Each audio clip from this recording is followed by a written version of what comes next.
కాలేజీలో కానీ ఎక్కడ ఎవరు పాడలేదు. అంటే మీరు ఎంతసేపు పాటలు వెనకథలు పడుతుంటే పడదామని చూసానండి. అసలు ఎవరు వెనకాల పడదామన్నా ఎవరో ఒకళ్ళు పాడేస్తా ఉండేవారు.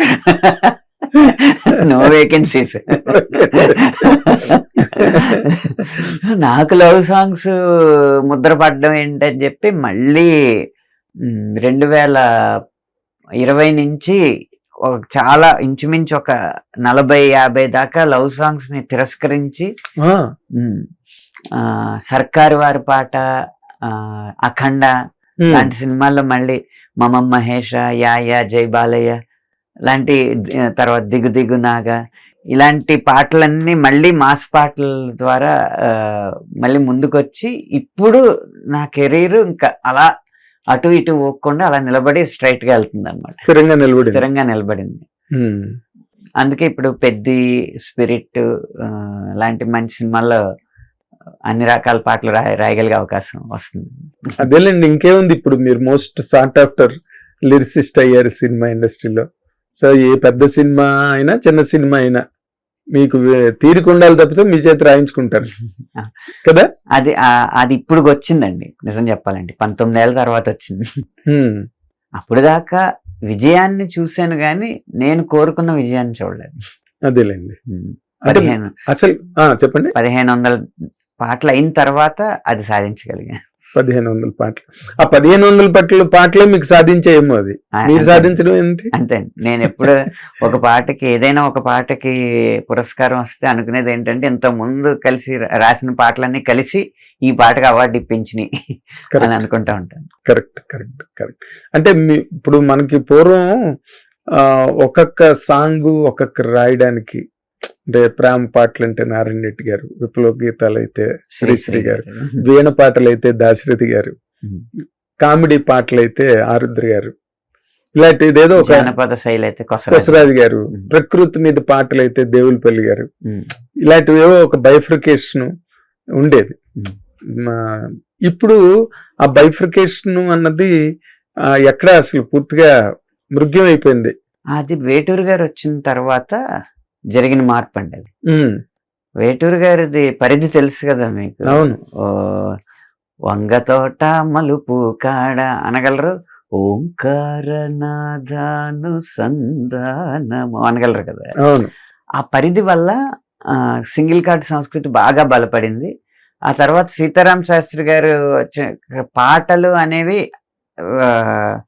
ఏదో ఆట విడుపు కాకుండా సినిమాకి వెన్నుపాములో వెన్నుపూసల్లాగా, ముఖ్యమైన వెన్నుపూసల్లాగా, ఏదో L1 L2 అంటారు చూడండి, అలా వచ్చి కూర్చోవాలి అని ఒక నియమం పెట్టుకుని సినిమాని పట్టుంచే పాటలు రాయడం ఎప్పుడైతే మొదలు పెట్టారో దర్శకులకి అప్పటి నుంచి ఆసక్తి మొదలైంది. ఒక పాటల ద్వారా సినిమాని మరింత చేరువ చేయొచ్చు అన్నమాట అని అప్పటి నుంచి ఆ సింగిల్ కార్డ్ సంస్కృతి బాగా వచ్చిందండి. కానీ మీరు ఈ తరం రచయితల్లో మీరు ఈ తరానికి చాలా ఒక కరదీపిక కాబట్టి నేను ఈ మాట అడుగుతున్నా. అంటే ఈ స్పెషలైజేషన్ అన్నది వేటూరు గారిలో ఆ స్పాన్ ఉండబట్టి ఆ సింగిల్ కార్డ్ సంస్కృతి అన్నది ఫ్లరిష్ అయింది. పిలుస్తోంది ఇంద్రవల్లి అలాంటి పాటలు కూడా రాశారు ఆయన. ఈ దుర్యోధన దుశ్శాసన దుర్వినీత లోకంలో అలాంటి పాటలు, ఆరేసుకోబోయి పారేసుకోయి. అలాగే పీపుల్స్ ఎన్కౌంటర్ అన్న సినిమాలో అచ్చు ప్రజా కవులు రాసినట్టే ఉంటది. ఆయన రాసిన ఓ పోలీస్ అన్నా బానీస్ అన్నా అని పాట ఉంటది కదా. అవును. ఆయనకి చిక్కని పరిధి లేదు. ఆ స్పాన్ లోకి రచయితలు వెళ్ళలేకపోవడానికి ప్రధానమైన కారణంగా మీరు ఏమనుకుంటున్నారండి?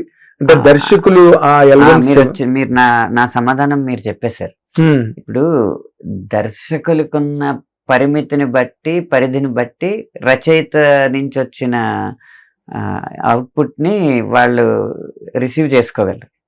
ఇప్పుడు విశ్వనాథ్ గారు ఉన్నారు, శారద వీణా రాగ చంద్రిక పులకిత శారదరాత్రము అని ఆయన వేటూరు గారు రాస్తే, ఆయనకి శారద వీణ, అక్కడ సరస్వతీ దేవి వీణ అనే చందమామ నుంచి వచ్చిన రాగ చంద్రికలు, రాగాల అనే వెన్నెలలతో ప్రకాశించిన శారద రాత్రము, శరతృతువులో రాత్రి అని విశ్వనాథ్ గారు కూడా అర్థం చేసుకోగలిగారు. కాబట్టి ఆ పరిధి ఇంకా ఎక్కువ సాగి ఆ నేల నుంచి అంతరిక్షం వరకు ఆ పరిధిని విస్తరించి మనకు అందించారు.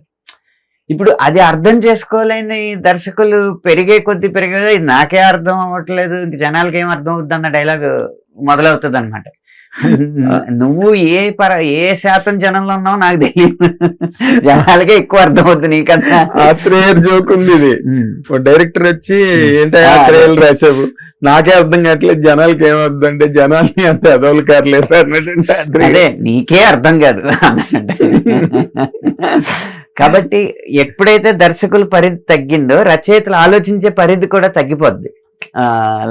అంటే అమరకోశాల వెంట, శబ్దార్థ చంద్రికల వెంట, శబ్దార్థ రత్నాకరాల వెంట పరిగెట్టి తవ్వి వెలికి తీసి ఇలాంటి పదం వేయాలి. మీకు ఒక ఉదాహరణ చెప్తా. ఓ ఆడపిల్ల నువ్వు అర్థం కావా అని ఒక పాట ఉందండి, నేను రాసిన పాట. అశోకవనంలో అర్జున కళ్యాణ్. నిజంగా చాలా మంచి హిట్ అవుద్ది అనుకున్నాను పాట. హిట్ అయింది అంతే, మంచి హిట్ అవుద్ది. అందులో వయ్యారివా కయ్యారివా సింగారివా సింగాణివా అని ప్రయోగం చేశాను. వయ్యారివా కయ్యారివా సింగారివా సింగాణివా. సింగాణి అంటే అచ్చ తెలుగులో ధనుస్సు అని అర్థం. నేను ఇప్పుడు అచ్చ తెలుగు రామాయణంలో ఏదో తిరగేస్తుంటే శివధనుర్భంగం సన్నివేశంలో ఆ సింగాణి అని పదం చూసాను. ఏంటి సింగాణి అంటే అని వెతికితే అర్థం తెలిసింది. నాకు తెలిసింది పాటలో పెడితే కదా జనాల్లోకి వెళ్తుంది కొత్త మాట. అది నేను దర్శకుల్ని రిక్వెస్ట్ చేశాను కూడా, ఈ ఒక్క పదం మీరు పెట్టనివ్వండి, మిగతా లైన్లో ఏ పదం మార్చమన్నా నేను మారుస్తాను. ఆయన మంచి సహృదయంతో పెట్టించారు. కానీ దాన్ని రిసీవ్ చేసుకుని ప్రజెంట్ చేయగలిగే మనస్తత్వం మొత్తం యూనిట్గా ఉండాలి కదా. కరెక్ట్. ఏ అసిస్టెంట్ డైరెక్టర్ వద్దన్నా పోతుంది, పోద్ది. నా అబ్బాయి నాకు అర్థం కావట్లేదండి, అమ్మ వీడికి అర్థం కావట్లేదండి, అప్పుడున్న అభద్రతా భావంతో పోగొట్టేస్తూ ఉంటారు. అలా పదాలు పరిమితం అయిపోయి ఇప్పుడు హృదయము అని రాస్తే కూడా బరువు అయిపోయే సిచ్యువేషన్ వచ్చేసింది. భావాలు మాత్రం అపరిమితంగా ఉండాలి, పదాలు మాత్రం ఆ 400 పదాలలోనే తిరగాలి చుట్టూ. ఆ మనసు, ఆ ఆశ, ఆ ఊహ, ఆ ప్రేమ, ఆ ప్రాణం అక్కడే తిరుగుతూ ఉండాలి. అది మీ లేటెస్ట్ ఛాలెంజా? అదే ఇప్పటి లేటెస్ట్ ఛాలెంజ్ అదే. ఉన్న 300 పదాల్లో కొత్త భావాలు చెప్పడం. ఎలాగండి మరి మీ మనుగడ ఎంత కష్టమైపోతుంది కదా రచయితలది. అంటే ఎప్పటికప్పుడు ఇది దినదినకండం నూరేళ్ళ ఆయుష్ లాగా మా మనుగడ ఎందుకు వస్తుంది అంటే, ఇప్పుడు ఈ పరిస్థితుల్లో కూడా రచయిత అవ్వాలనుకునే వాళ్ళ సంఖ్య తక్కువ. ఎవరికైనా సినిమా అన్న పరిజ్ఞానం వచ్చినప్పుడు ముందు హీరో అవ్వాలనుకుంటాడు. ఆడికి 18 ఏళ్ళు వచ్చిన తర్వాత మొహం అద్దంలో చూసిన మనం హీరో మెటీరియల్ కాదు, అయితే డైరెక్టర్ అవుదాం అనుకుంటాడు.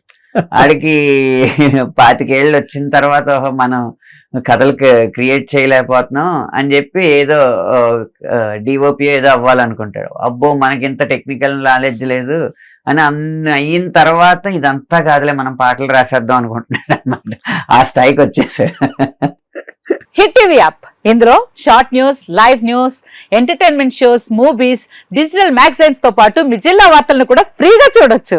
ఇంకెందుకు ఆలస్యం, వెంటనే హిట్ టీవీ యాప్ ని డౌన్లోడ్ చేసుకుని ఫ్రీగా ఎంటర్టైన్మెంట్ పొందండి. Hit TV app. Hit TV app. Please download hit TV app. Hit TV app ని ఫ్రీగా డౌన్లోడ్ చేసుకుని ఎంజాయ్ చేయండి. మీకు నచ్చిన ఎంటర్టైన్మెంట్ కోసం హిట్ టీవీ యాప్ ని ఫ్రీగా డౌన్లోడ్ చేసుకుని ఎంజాయ్ చేయండి. హిట్ టీవీ యాప్ ని డౌన్లోడ్ చేసుకుని ఆస్వాదించండి, ఆశీర్వదించండి. ఇంతమంది సెలబ్రిటీలు హిట్ టీవీ యాప్ ని డౌన్లోడ్ చేసుకోండి అని చెప్తున్నారంటే ఎంత మంచి యాప్ ఆలోచించండి. అమెరికా అమెరికా అమెరికా అమెరికాలో చదవాలనుకునే వాళ్ళకి విశ్వసనీయమైన పేరు మన శౌర్య కన్సల్టెన్సీ. UK లో 1 year masters. UK లో 1 year masters. 2 years work permit up to 5 years visa. Contact Saurya Consultancy. Contact 89851 89851.